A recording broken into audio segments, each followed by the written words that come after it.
কোনো কোনো দল নাকি বলছে বিএনপির এই সমস্ত কার্ড টার্ড দিবে বলছে, এগুলো নাকি সম্ভব না। আপনারাই বলেন এই কার্ড দিয়ে এইভাবে উন্নয়ন করা সম্ভব কিনা?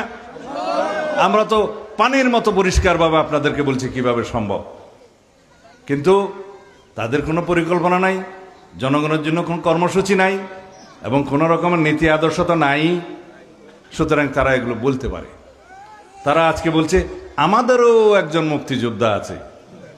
আরে বাবা, বিএনপি থেকে অপসারিত হয়ে একজন মুক্তিযোদ্ধা আপনাদের সাথে যুক্তদান করেছে আমরা জানি, কিন্তু আমাদের পুরা দলটার প্রতিষ্ঠাতাই তো মুক্তিযোদ্ধা। এই দলের সবচাইতে বেশি সেক্টর কমান্ডার এবং মুক্তিযোদ্ধার অবস্থান। আমাদের দলটাই তো মুক্তিযুদ্ধের সপক্ষের দল, আমাদের দলটাই তো স্বাধীনতার সপক্ষের দল। আমরা এই দেশের মাটি ও মানুষকে ধারণ করেই তো আমরা দলটা করি। সুতরাং কেউ যখন বলে আমাদেরও একটা মুক্তিযোদ্ধা আছে, অতএব আপনাদের কোনো মুক্তিযোদ্ধা ছিল না, এখন নতুন করে একজন যোগদান করিয়েছেন, ভালো। আপনারা নিজেরা মুক্তিযুদ্ধের বিরুদ্ধে অবস্থান নিয়ে, দেশের স্বাধীনতার বিরুদ্ধে অবস্থান নিয়ে এখন একটা কার্ড দেখাচ্ছেন যে আপনাদেরও একটি মুক্তিযোদ্ধা আছে। এ সমস্ত প্রতারণা জনগণ বুঝে। যিনি আপনাদের জোটে যোগদান করেছেন তিনি অবশ্যই একজন প্রখ্যাত মুক্তিযোদ্ধা, কিন্তু সাইনবোর্ড দেখানোর জন্য একজন মুক্তিযোদ্ধাকে দলে ভিড়িয়ে এই দেশের মানুষকে প্রতারিত করতে পারবেন না।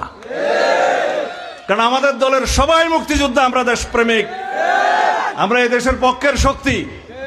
আর যেই দলের ইতিহাসই হচ্ছে এই দেশের স্বাধীনতাই তারা চায় নাই, তারা কিভাবে মুক্তিযুদ্ধের সপক্ষে কথা বলবে?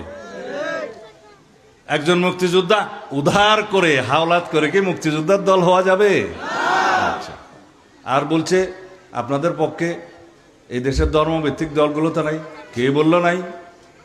এই দেশের সবচাইতে যারা বড় আলেম ওলামা, এই দেশের আলেম ওলামাদেরকে যারা প্রতিনিধিত্ব করে, তারা সবাই আজকে বাংলাদেশ জামাত ইসলামের এই যে ধর্মীয় বিভ্রান্তির বিপক্ষে তারা অবস্থান নিয়েছে এবং বলছেন, মানুষ সেটা জানে এবং বলছে এরা প্রকৃত ইসলামের অনুসারী তো নয়, তারা ইসলামের ক্ষতি করছে।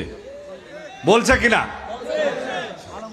আমাদের হেফাজতে ইসলামের প্রধান, আমাদের মুরব্বী আল্লামা বাবুনগরী প্রকাশ্যে বিভিন্ন জনসভায় বলেছেন যে জামাতে ইসলামের এই সমস্ত ফিরকা, এগুলা বেদাত এবং এই সমস্ত বক্তব্য আপনারা শুনবেন না, এরা ইসলামের মূলনীতিতে নাই।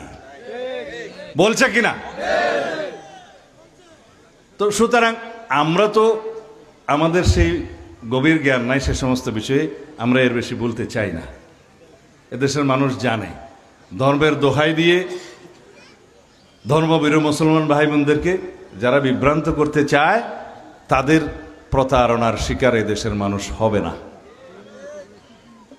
আমার সনাতন ধর্মী ভাই বোনদের উদ্দেশ্যে বলতে চাই, আপনাদের চেহারা দেখে আমার মনে হচ্ছে আপনারা বেশ কয়েক ঘন্টা যাবত এখানে অপেক্ষা করছেন। আপনার